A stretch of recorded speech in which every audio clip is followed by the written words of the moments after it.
What's up, guys? Welcome back to another episode of D. Haynes and Doc Fantasy Sports Podcast. I'm D. Haynes. And guess what?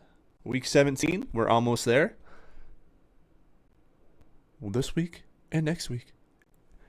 And we're finito. We're done. We're done. It's unbelievable. It's crazy how quick it's been already. But you know what? At the same time, it's been a fun fantasy year and a very strange one at that as well, with a lot of key injuries as well with all these fantasy players around the league.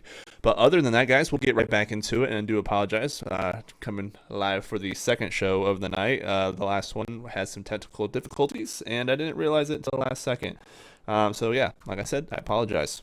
But other than that, guys, let's get it right into it. And I got two running backs, two wide receivers, and three quarterbacks for you guys to talk about today.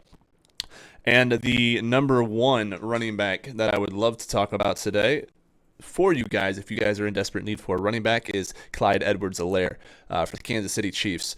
With Isaiah Pacheco going out now with a concussion as of last week due to his own player with his helmet falling off and getting hit. He is now going to be out this weekend.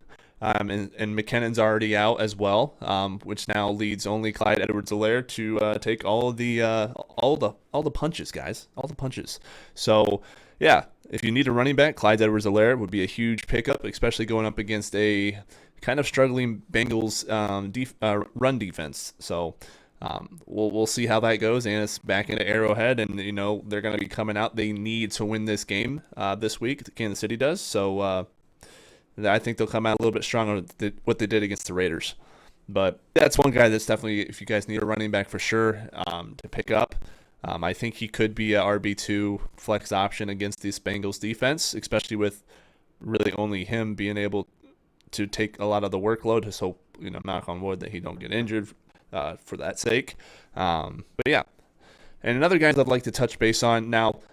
Before I do touch base on these, this was kind of a reach for this weekend for the waiver wire, just due to the fact of their opponent. But other than that, if there was a different opponent, yeah, this would be a great pickup this week. But you know what? If you're in desperate need for a running back, which I know some people are in certain leagues, this would be great. And that would be Roschon Johnson and Foreman. Now, of course, Foreman's still questionable for this week due to personal reasons, which I'm still unaware of what it is, and I don't think anyone wants to give out that information, and I completely understand it, especially if it's personal. He's still questionable for this weekend as well, so Johnson will probably get the nod, as well as Herbert. Now, Herbert did real well last week, had 19.1 fantasy points, but it's also against the Arizona Cardinals, guys. They're going up against the number 2 ranked defense to the run this week, and that would be Atlanta. So just be cautious if you need a running back. I get it, but no promises that they get a lot of value this week. Now we're going to move on to our two wide receivers that we're going to talk about here, and that is KJ Osborne for the Minnesota Vikings. Now, he had 20.5 fantasy points last week due to Addison going out in the first quarter. He got a lot more targets, and guess what, guys? Addison is still questionable for this weekend and most likely not going to play. So KJ Osborne is going to step up some more and get some more fantasy value with JJ. So be lookout for KJ Osborne. He was 5 for 7, 95 yards and a touchdown. Definitely someone to keep an eye on, especially if you need another wide receiver or a flex option, guys. So KJ Osborne, if he's still out there, pick him up if you need him. But I'd pick this guy up before any of these other guys, and that would be Demarcus Robinson, guys. Demarcus Robinson. He's had a touchdown in each of his last 4 games for the Rams. He has 15.5 fantasy points, 13.6 fantasy points, 14.7 fantasy points, and 20.2 fantasy points, guys, against a struggling Giants secondary now they're going up against. And guess what, guys? Demarcus Robinson, he's only rostered in 2.3% of ESPN leagues. So he's going to be out there, guys. I've checked my waiver wires. He's out there. I put a bid in for him. I did. Good flex option possibly, too. But yeah, he has a great matchup against the Giants, and he's definitely been showing that he's worth the pickup. And these Rams, as of late, guys, are scary good, and it's getting to the point where they're hitting at the right time towards the end of the year. But they need some wins to for sure seal the deal. but it's looking promising with their schedule. Joe Flacco then is a court. Oh, actually, you know what? I'll say it this way here. I got Joe Flacco, I got Nick Mullins, and I got Derek Carr. Those three are the quarterbacks I am looking at this week for the waiver pickups. Joe Flacco, he's thrown for over 350 yards in each of his last two games and has thrown a total of 10 touchdowns in his first 4 games he's played this year, or his only games he's played this year, 4 of them. 10 touchdowns, guys. That's almost more than this. I think it actually might be more than the Pittsburgh Steelers.